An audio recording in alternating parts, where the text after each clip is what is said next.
to recap, you have this page. That's kind of what we had going on. It looks awesome, and then we made several hilarious jokes about crowd scenes and horses. So I in the last 48 hours I did this. There's a bunch of other stuff that I can't really call like accomplishment because there's kind of a series of failures more than anything else. Kind of a bunch of striking out at the plate.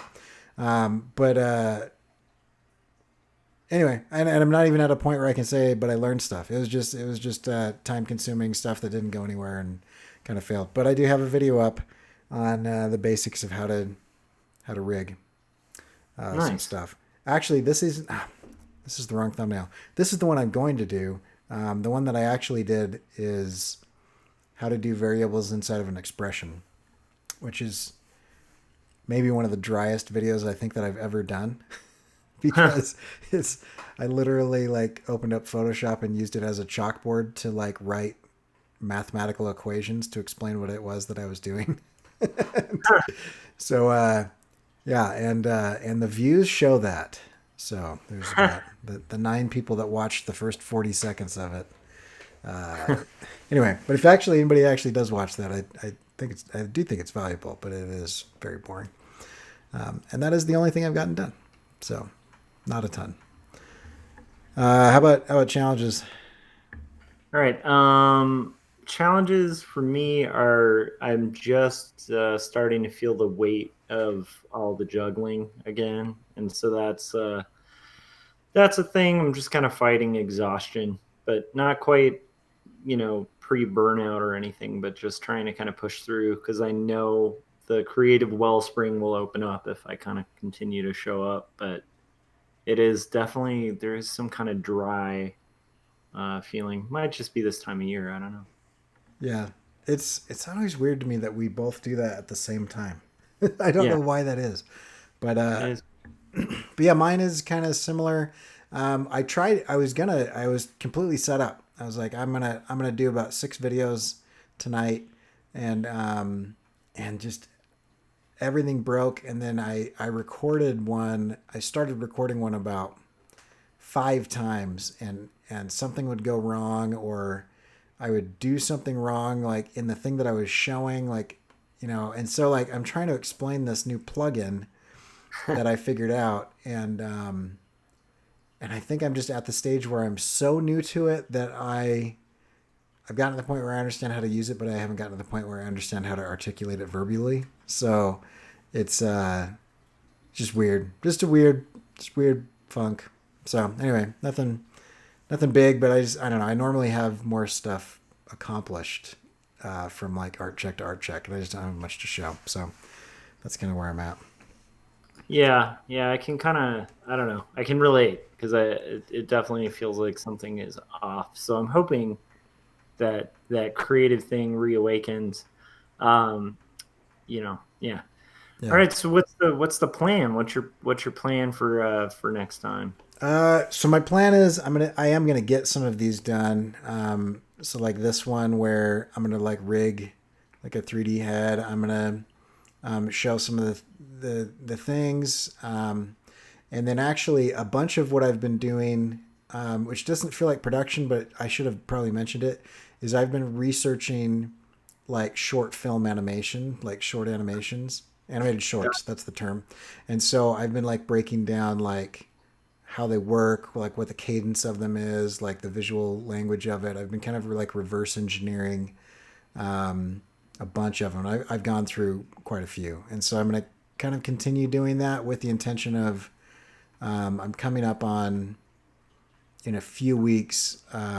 I'm coming up on a break, and I want to animate a short film during that break, and I want to see if I can do one from start to finish. And so that's kind of for the next little while. That's what I'll be working on is whether that be writing or testing things out or doing animatics or whatever. I think I'm going to try to like start and finish a short film in like a month. Awesome. So like another 100 days of animation. Yeah, I don't know that I'll be doing daily reports, but that's not a bad idea. It might be good to do a round Yeah. two. Yeah. Anybody in chats who is interested in joining Cory on this should contact him. Maybe you guys can all start them around the same time. Yeah, actually, Kayla is working on an animation. Has been working on one for a while. She's teaching herself stuff, and she's like one of those rare people that you know they're gonna like take off and do well just because she's putting forth like just like an extra amount of consistent effort that you don't normally see. And Yeah, that so yeah. I could see her doing 100 days of animation or something because I think she might be doing that, whether she's counting it as that challenge or not. She's definitely putting in that level of work. So Nice. Victor was recommending that you do a max headroom version of yourself per headroom. That's pretty that's good. funny. So yeah, 10 weeks in, Kayla. Good job. That's yeah, awesome. Um, keep at it. Yeah. That is definitely one of those things you just can't teach. Yeah. So I think my plans are to, I'd like to have the wow, I am completely not on fire today. I'd like to have the rough panel borders and lettering done by the next art check. I'd also like to watch the debates that are going on and or listen to them as I work, and then I would at least like to be at the point of kind of transferring um, the rough pencils. Well, not transferring. Sorry, probably just maybe at the starting point of roughs for the drawings and stuff. So cool, yeah, yeah, awesome. and I am hoping to kind of wake up a little bit because the other I guess thing I didn't mention in challenges is my son is sick, and so Oh kind of throws a stick in the spoke of the wheel. yeah, And so that mixed with just kind of rush season ramping up at my work, it's an interesting time to try to stay awake. yeah. Yeah, Plus an hour long commute with traffic and people freaking out, and so that's like yeah, yeah, yeah. I mean, one thing I'm happy about is that I've been maintaining my schedule and even the workout schedule because like I've been trying to get more fit and exercise more frequently. And I just recently added like mild weightlifting mm-hmm. to it, and I've managed to keep doing that like every other day. And so that is like a beast, though, to kind of maintain when you're exhausted. Yeah, It's definitely like a weird reverse psychology because once you do it, you're more awake, but it just the when you're exhausted, the overcoming resistance just to do it is not fun. yeah, So. And then you're in a boat where you're still doing the extra watching, uh, the yeah, extra hours, kind of watching the kid, right? You're on the latter half of that. yeah. So my wife, she's got Thursday, Friday, and Saturday, and then she'll be done, and then we'll be a family again.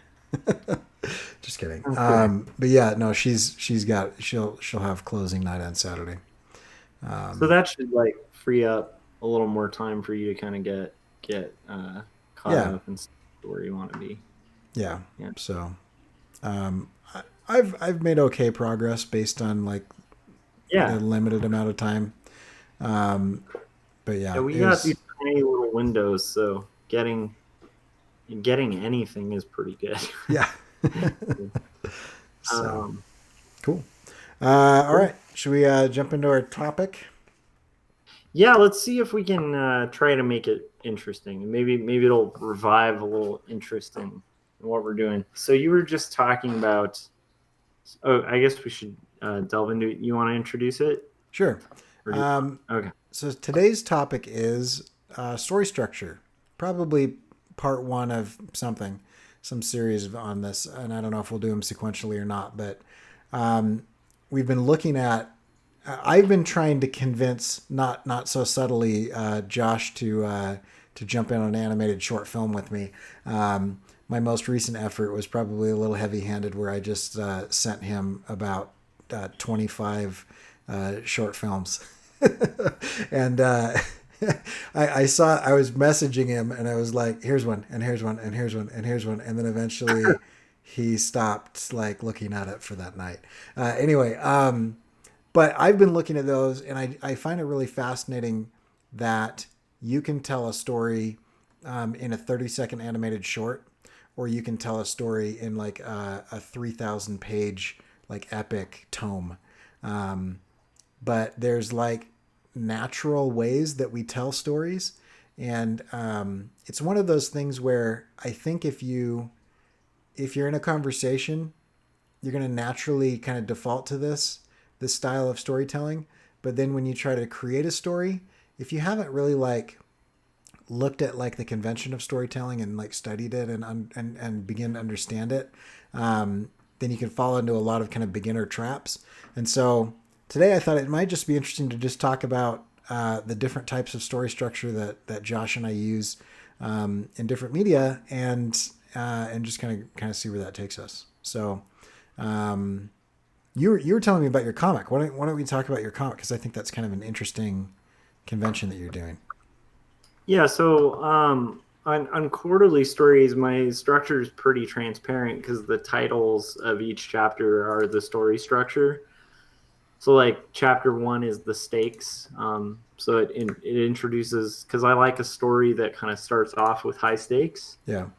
Um, I think it makes you more interested. At least to me, I kind of like it because it starts with a bit of a punch. So if you guys haven't checked it out, check it out. But it starts with some pretty heavy stuff, and to me, it functions on two levels. One is it like very quickly hones down to the market I want to hit, because within the first like 5 pages, if you're not into it, you're not going to be into the story, and it pretty quickly is like it's like a punch to the face. So it's like starting. I mean, it's a slice of life story, but it's akin to like if you're doing a heist movie, you start with a shootout, something like that. Yeah. Um, Chapter two is just character building, so it gets into more of the traditional exposition at the beginning of a story, where you're kind of introducing the characters, because generally one of the first questions a reader is going to ask is like, why should we care? And so you want to kind of give them a little bit of a connection to the character, right? um, the third chapter is called the conflict, which introduces the conflict of the story. The fourth is rising action, and so that's, now that we have the conflict, we're going to have the action. And then there's a brief respite because it gets kind of heavy, and so I wanted there to be a little bit more character building. And also something I really like about like traditional, um, like tragedies and heavier stories, especially like Shakespearean, you'll notice like these little windows of breathing room Yeah. that happen kind of between heavy subjects, because it it can get a little overwhelming if you read a story and it's just sad, sad, sad, sad, you know. So yeah, so that's kind of where it's at so far. And then I'm imagining the next part of my story will probably deal with further rising action, climax, possibly falling action, and then a conclusion. So that's kind of the rough structure that I'm going through. It's kind of your typical 3 act structure. Yeah. So right now I'm like right mid act two, which is where it's going to split. So the books, like the first book is going to be like act one and half of act two, and then the second book will be act two and act three. And I'm totally rambling about that, but there's an intentional reason for that, because I like abnormal kind of story structures that get a little more webbed and complicated. But I did find that the last book I wrote had a lot of plot holes. And I thought it would be actually fun to structure a story and like break it down to the very simplest form of plot structure, just to kind of give myself a framework to have to work within. And I think that's kind of what we do with having these things, is like the idea is, as creatives, like if you're a non-creative, you tend to look at creatives and think, you don't want to put boxes or walls around a creative. You want to just let them be creative, and that's like the least freeing thing in the planet for a creative. At least a creative like myself. Like I actually like having some structure that I can then kind of riff on. So it's kind of equivalent to like having a, um, a progression of notes that are right notes that you can kind of riff within. Yeah. Uh, so like even though jazz is like free form and stuff, there's still that underlying structure and tempo that kind of keeps um, like once you learn it, it's like it actually is easier to play along to and make something coherent. So that's kind of the structure that I've been going with on this one. And I guess it's like it's a pretty typical dramatic structure. So it's like goes all the way back to like Aristotle and the Greeks, and I tend to think like a lot of those older structures tend to work pretty well. But then again, I also like the idea of being really transparent about it. So Yeah. I don't know. I don't know if that's too on the nose